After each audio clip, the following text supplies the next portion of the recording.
Hi friends, మొదట ఇప్పుడు చెప్పబోయే నా మాటలు జాగ్రత్తగా వినండి. గత పోలీస్ నోటిఫికేషన్ అండ్ టీఎస్పీఎస్సీ ఇచ్చిన నోటిఫికేషన్లో ప్రభుత్వం విఫలమవడం, అలాగే నియామక బోర్డులు విఫలమవడం తీరని నష్టాన్ని చేకూర్చాయి. ఇది గతం గతః.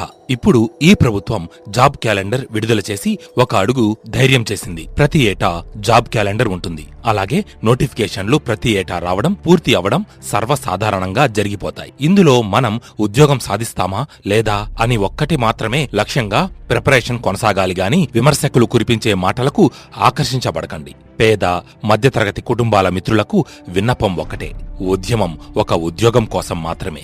ఉద్యమమే జీవితం కాదు. ఇప్పటి వరకు చేసిన ఉద్యమాలు, ధర్నాలు చాలు. ఒక్క ఉద్యోగం కోసం ఈ క్షణం నుంచి యుద్ధం మొదలుపెట్టు. పుస్తకాలతో నిరంతరం యుద్ధం చెయ్యి. ఈ యుద్ధంలో నీ పుస్తకాలలోని అక్షరాలు నీ ఆయుధాలు. ఖాళీ జేబు, కాలిన కడుపు, తీరని అప్పులు, మిగిలిన శోకం నీకు ప్రేరణ ఇచ్చేవి. ఈ సర్వ సైన్యం కూడగట్టుకుని యుద్ధం గెలిచి తీరాలి. ఈ యుద్ధంలో నువ్వు గెలుస్తున్నావు. పోటీ ఎంత ఉన్నా నీకు నువ్వే ధీటుగా గెలుస్తున్నావు. ఆల్ ద బెస్ట్ మిత్రమా. ఇట్లు మీ శ్రీకాంత్, వాయిస్ ఫార్ యూ.